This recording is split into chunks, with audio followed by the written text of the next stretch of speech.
Entonces, lo que yo os voy a plantear ahora es un análisis entendiendo la realidad europea como una realidad multidimensional, donde el dinero aparece, donde aparece el norte y el sur, pero donde se pondera la importancia que tienen esas dimensiones en la realidad social europea. Bien. La economía ya no es la economía del cambio, es la economía de las relaciones. Es la economía de la supervivencia, de la depredación, de la necrosis, es la economía de las relaciones en el sistema.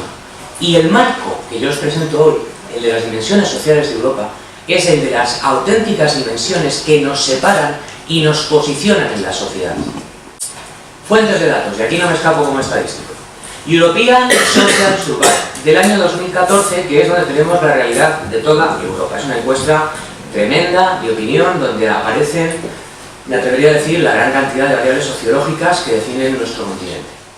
AMECO, que es la base de datos de la Comisión Europea, donde tenemos las clásicas variables macroeconómicas a las cuales estáis acostumbrados. He mezclado variables sociológicas con variables macroeconómicas con variables geográficas. Vale, una variable factorial o una dimensión factorial es una variable resumen, y estoy explicándolo para que todos lo entendamos, de un montón de preguntas o de realidades que yo puedo percibir. Entonces, ¿para qué voy a hablar de 5.000 variables cuando, si hablo en este caso de 18, describo la misma realidad prácticamente? A nivel opinión, podríamos pelearnos y decir, a ver, ¿qué es más importante? La inmigración, el racismo, la posición económica, podríamos pelearnos a ver qué es más importante. Aquí no, porque es que el propio análisis factorial me dice cuáles son las variables que más nos alejan a los unos de los otros. Y eso es posible causa de fractura en Europa, posible causa de diversidad y por tanto de crecimiento. Entonces, estas variables están ponderadas por su nivel de importancia, y la importancia de las variables es la capacidad que tienen para separarnos o posicionarnos. Las 5 más importantes son confianza en la política nacional, confianza en la inmigración, perfil de la inmigración demandada, religiosidad y tradición, y en quinto lugar el racismo. ¿Vale? Esos 5 factores vienen a explicar un 35% de nuestras diferencias. ¿Vale? Si solamente habláramos de esas 5 variables, estaríamos hablando del núcleo central más importante de lo que está ocurriendo en Europa. Y ahora viene la segunda lectura. De esas 18 variables factoriales, yo he intentado identificarlas en base a qué se relacionan. Si están relacionadas con el dinero, si están relacionadas con geografía, si están relacionadas con... Pues os cuento. La más importante de todas, a nivel variabilidad, es el grupo de variables que hablan de la confianza. Sin confianza, han comentado por aquí, y si no os lo digo yo, que no hay mercado. Ni hay mercado, ni hay amistad, ni hay credibilidad en los medios de pago. Si no hay confianza, el sistema colapsa, ¿vale? Bueno, pues un 25,49% de nuestras diferencias se basa en ese principio de confianza. Después nos encontramos con el juicio, cómo juzgamos las cosas. La administración, con un 6,9% solo de diferencia, solo nos diferencia un 6,9% de la variabilidad, y la educación en un 10%.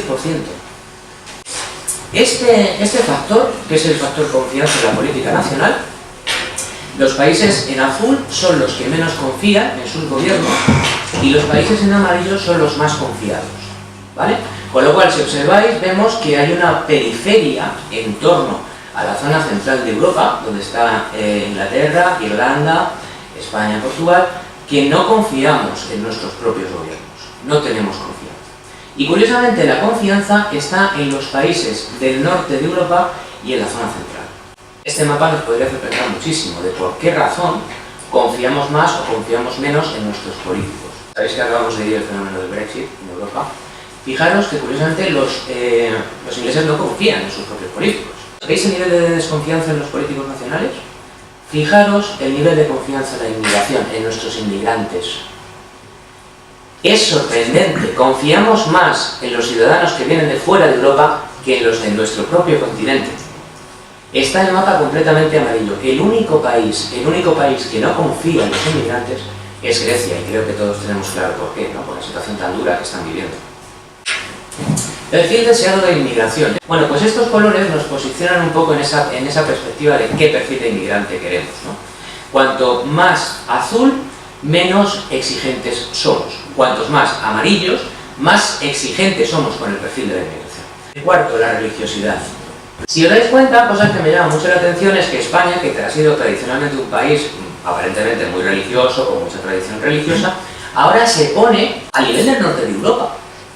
Esto hace 30 años o 40 años hubiera sido absolutamente impensable. Y ahora la quinta, el racismo. No existe un prototipo racista, ¿vale? Eso me adelanto al viernes. No existe el típico señor que odia a los extranjeros, a las razas, que odia... No, hay motivos de racismo, ¿vale? Entonces, en función del miedo que le da a una persona a perder el trabajo porque entra un inmigrante, ese es un tipo, ¿vale?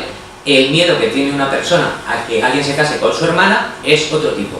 Entonces, lo importante en la sociedad que viene, ¿vale?, es que no hablemos de los españoles, sino de los perfiles españoles. Que seamos capaces de identificar realidades que nos identifican como individuos y que no mezclemos qué es España, qué es México, como comentaba contigo, qué es Estados Unidos, como si fuera un conjunto homogéneo.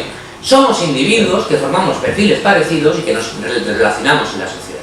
Y ese va a ser el triunfo de la sociedad del futuro. Nuestra capacidad de relación, nuestra capacidad de negociación entre perfiles homogéneos de individuos.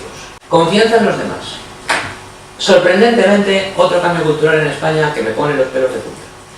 Somos de los países más desconfiados de Europa. Escala de valores. No sé si veis en los medios de comunicación que buscan la provocación y no la información. Normalmente se suele criticar mucho a los jóvenes, se suele criticar mucho la derecha, la izquierda, nuestro nivel de putrefacción, ¿verdad? ¿Lo habéis oído? España es uno de los países que tienen mayor escala de valores de toda Europa, ¿vale? Lo cual nos permite tener una base muy sólida para iniciar un proyecto de futuro. Pero es fundamental que cuando hacemos una negociación estemos pensando en mejorar nuestra vida y la vida de los demás para generar riqueza. Y ahora entenderéis por qué. Perdona, dime. Si no tiene una relación la confianza con el racismo. Gandhi decía que el racismo es el miedo a los demás. Pero no, la confianza no es racista, la confianza es en todo el mundo. Cuando yo te hablo de ortogonalidad, puede ser que haya una persona que sea muy confiada en los demás y que además sea racista. Y de hecho otra cosa mucho más curiosa, si a los que les gusta la filosofía, hay unos factores que nos han salido que son el yo y el ego, que son unos clásicos de la filosofía clásica, ¿vale? El ego está relacionado con que tú me des tu aprobación y me digas lo maravilloso que soy, y el yo está relacionado con el valor que yo me doy a mí mismo y que ontológicamente tengo, ¿vale? Pues también son ortogonales. Tú puedes tener una escala de valores elevadísima, ¿vale?, y desconfiar completamente de los demás. Compromiso con la ley y compromiso político. Aquí habría que haber estudiado España por sí sola. ¿Sabéis por qué? ¿Lo intuís? ¿Lo intuís? ¿Sí me puedes decir por qué? Por el tema de Cataluña. Por el tema de Cataluña, gracias. Nosotros somos de los países más comprometidos con la política. ¿Eso no os parece que cruje con algo que hemos dicho antes? Fijaros qué curioso, y precisamente por eso nuestra virtud, y por eso lo bien de los españoles. Aunque ponemos a parir nuestro sistema político, y somos los que menos confiamos en el sistema político, también somos los más comprometidos. Fijaros ese amarillo. Spain is different. Si veis gráfico tras gráfico, veréis que siempre nos separamos en una dirección o en otra, ¿vale? Pero aunque no confiamos en nuestro sistema político, sí estamos dispuestos a cambiar las cosas. Riqueza para los economistas, como yo os decía, dependiendo de quién lo diga, significa una cosa u otra. Pero básicamente podemos entender los términos de riqueza. El cierto, el de verdad, que es la felicidad, ¿vale? Y esto realmente yo creo que nos interesa ser más que los que tienen más dinero, los que somos más felices. ¿Estamos todos de acuerdo o no? Bueno, vosotros sabéis. El caso es que España es uno de los países más felices de Europa, ¿vale? Y tenemos como vecinos a Portugal, que son de los más infelices. Y ahora viene la segunda variable. ¿Habéis oído hablar todos de las diferencias norte-sur? Vale. Pues desde el punto de vista factorial no existe norte-sur.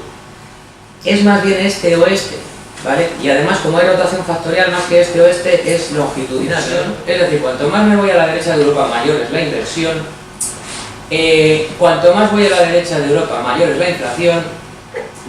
Y cuanto más voy a la derecha de Europa, menor es la deuda. Pues así, y habrá que seguir investigando, porque las diferencias a nivel monetario, fiduciario, más que a nivel norte-sur, están en ese eje. Deuda pública y desempleo. ¿Veis la correspondencia de colores?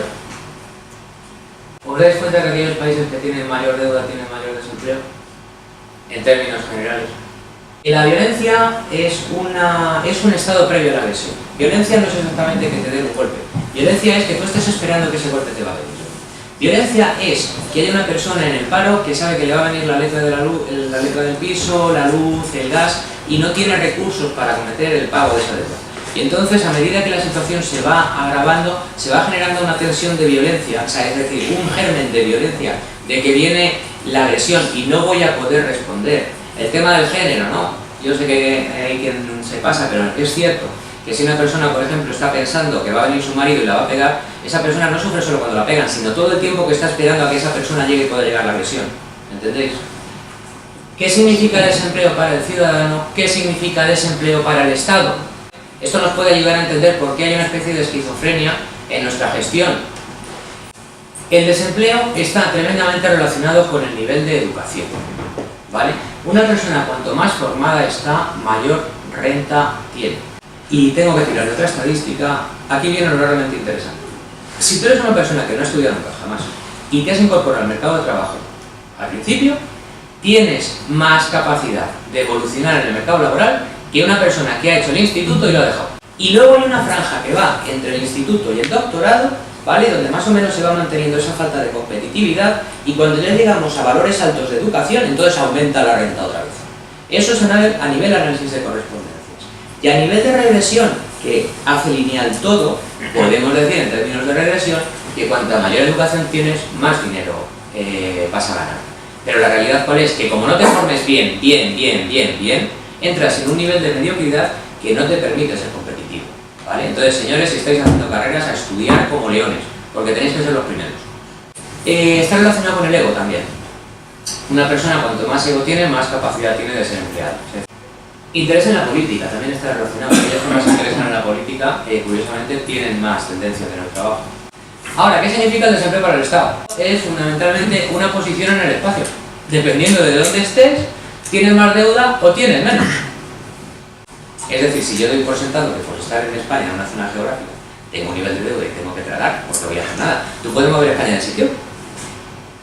No, ¿verdad? La deuda, el nivel de deuda general, el porcentaje de ingresos, el Producto Interior Bruto, el desempleo para el Estado y para el ciudadano es lo mismo.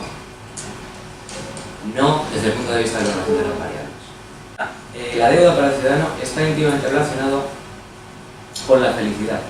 Hay una relación directa entre una variable que es cómo te cuesta, cómo de difícil es que tú pidas dinero a final de mes y te lo presten, ¿vale? Cuanto más difícil es que te presten dinero a final de mes, y no estamos diciendo que te lo hayan prestado, sino de que tengas acceso a que te presten dinero porque no llegas, ¿vale? Cuanto más próximo estás a esa situación, más infeliz eres y más sensación de violencia recibes. Y para el Estado, deuda significa fundamentalmente gasto público, ¿vale? Entonces, si queremos reducir la deuda para el ciudadano, significa básicamente dotarle de trabajo, dotarle de recursos económicos. Y recursos económicos, y esto sí que es novedoso, no es exactamente dinero, chicos. Recursos económicos es capacidad de satisfacer las necesidades que uno tiene, ¿vale? Lo cual plantea un doble objetivo. Si tengo pocas necesidades, seré más capaz de satisfacerlas. Y por otro lado, si soy capaz de generar más recursos, que no tienen por qué ser dinero, sino bienes y servicios, también tengo más capacidad de satisfacerlo. Eso es el mundo que viene, ¿vale? Hoy nos van a hablar de... ¿Dónde está este profesor? Ha oído tomar café, parece bien. Hoy nos van a hablar de autoempleo, ¿vale? Y el autoempleo es algo que hay que reinventar. Lo que sí os adelanto es que hoy va a ser un día muy especial. Yo hoy os traigo lo mejor de mi vida. Está sentado ahí, es mi familia. Familia de empresarios, una empresa familiar, que han vivido un ciclo muy duro como el que os toca vivir a vosotros, ¿vale? Que es un momento prácticamente abismal en el cual hay que sobrevivir, un momento de crecimiento de la economía y un momento de fin. Y no los he traído para que os hagan una ponencia académica, sino porque quiero que piséis, que pongáis los pies en la tierra, y quiero que tiréis de la experiencia de personas que ya han vivido un camino empresarial y que hagáis preguntas